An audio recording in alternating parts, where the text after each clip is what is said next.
আমার বিয়ের পর থেকে এত বছর যে জায়গাটায় ছিলাম সেখান থেকে আমরা অন্য জায়গায় শিফট হতে যাচ্ছি। তাই প্রিয় এই জায়গাটা ছেড়ে যাবার আগে কার কার সাথে দেখা করতে গেলাম, কি কি করলাম, সে সব কিছু মিলিয়ে থাকছে আজকের ব্লগ। এন্ড হ্যালো, আসসালামু আলাইকুম everyone, this is Lamisa and welcome to Lamisa and Shovon. সকালে নাস্তা করেই চলে গিয়েছিলাম আড়ং-এ, আর সেখানে গিয়ে দেখলাম মেয়ে বেবিদের এত কিউট কিউট কালেকশন এসেছে। এখান থেকে কয়েকটা ড্রেস নিয়েছিলাম আমার কাজিনের এক বেবির জন্য, কারণ অনেকদিন পর আজকে সেই বোনের বাসায় বেড়াতে যাব। তো বাইরে থেকে টুকটাক কাজকর্ম শেষ করে বাসায় চলে আসলাম, দুপুরে লাঞ্চ করলাম। আর এদিকে আজকে একটু তাড়াতাড়ি বিকেলের চাটা বসিয়ে দিলাম, আর সেই সাথে ছিল কাবাব। কাবাবটা অনেকদিন আগেই রেডি করা ছিল, তাই আজকে কেন জানি ভাজার সময় একটু ভেঙে ভেঙে যাচ্ছিল।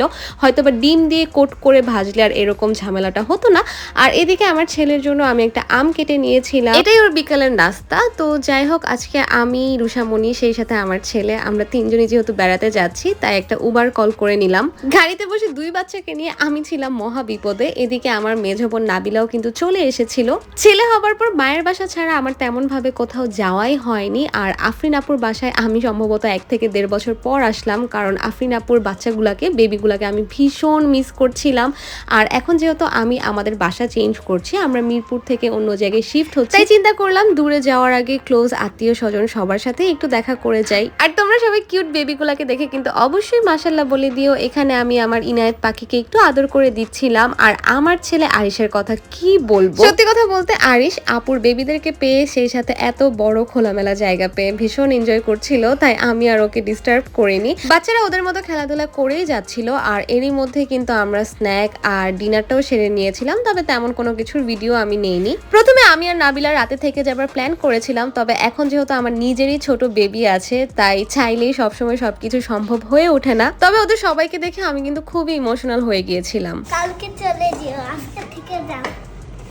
তাই তোমাকে নিয়ে যাবো আমাদের বাসায়। তুমি থেকে যাও না। বাসায় চলে আসার পর আমার ভীষণ মন খারাপ ছিল। তার পরদিন কিন্তু শোভন আমার মন ভালো করার জন্য আমাকে আর আরিশকে নিয়ে একটু ঘুরতে বের হয়েছিল। আর তোমরা হয়তো বা এর মধ্যে অনেকেই জানো, আমরা যেহেতু বাসা শিফট করছি, তাই আমাদের বাসার আশেপাশের এসব রেস্টুরেন্টে এখন তো আর আসাই হবে না, কারণ এখন আমাদের বসতি হবে একদমই ভিন্ন একটা জায়গায়, মিরপুর থেকে অনেকটাই দূরে। সত্যি কথা বলতে ছোট বেবি নিয়ে বাসা শিফট করা বা চেঞ্জ করা যে কতটা কষ্টের, এটা শুধুমাত্র যারা করেছে তারাই বলতে পারবে। তাই আমি এখন আগের মতো ব্লগ রেকর্ড করতেই পারি না, কারণ আমাদের বাসা বলো বা আমার রুমের অবস্থা একদমই এলোমেলো। ইনশাল্লাহ আমার নেক্সট ব্লগ তোমরা একেবারে আমাদের নতুন বাসায় দেখতে পাবে। আর তার জন্য কিন্তু অবশ্যই আমার ফেসবুক পেজটাকে একটা ফলো দিয়ে রাখতে হবে, আর যারা ইউটিউবে দেখছো একটা সাবস্ক্রাইব করে রেখো। আর রেস্টুরেন্টে আমার অবস্থা তো তোমরা দেখতেই পাচ্ছ, সব জায়গায় কিন্তু মম ডিউটি বা মম স্ট্রাগল কিন্তু অন থাকে। বাই দ্য ওয়ে, আজকে তিনজনই আমরা প্ল্যান করে ব্ল্যাক ড্রেস পরেছিলাম, আর আমাকে কেমন লাগছে সেটা কিন্তু অবশ্যই কমেন্ট করে জানিও। যে কোনো রেস্টুরেন্টে আসলে প্রথমেই কিন্তু আমি অর্ডার করি থাই স্যুপ, কারণ এই থাই স্যুপটা আমার ভীষণ পছন্দের। এরপর কিন্তু আমার আর শোভনের পছন্দ মতো খাবারও চলে আসলো। আসলে খেতে খেতে চিন্তা করছিলাম, যে কোনো জায়গায় যখন আমরা একাধারে অনেকগুলো বছর থাকি, সেখানে কিন্তু আমাদের একটা কমফোর্ট জোন তৈরি হয়ে যায়। সেই জায়গা ছেড়ে বের হয়ে নতুন জায়গায় গিয়ে আবারও সেই কমফোর্ট জোন তৈরি করা সম্ভব, তবে হ্যাঁ, একটু সময় কিন্তু অবশ্যই লাগে। আমরা এখন যে জায়গাটায় আছি সেখান থেকে কিন্তু আমার মায়ের বাসায় যেতে খুবই কম সময় লাগে। তবে এখন আমরা যে জায়গায় শিফট হব, নতুন যে জায়গাটায়, সেখান থেকে কিন্তু আমার মায়ের বাসাও বেশ দূর হয়ে যাবে। তাই হয়তো বা আমাদের আসা যাওয়াটাও আগের মতো তেমন হবে না। কথা চিন্তা করলেও কিন্তু মাঝে মাঝে মনটা ভীষণ খারাপ লাগে। তবে কিছু করার নেই, জীবন জীবনের মতোই চলবে, আর এটাই বাস্তবতা।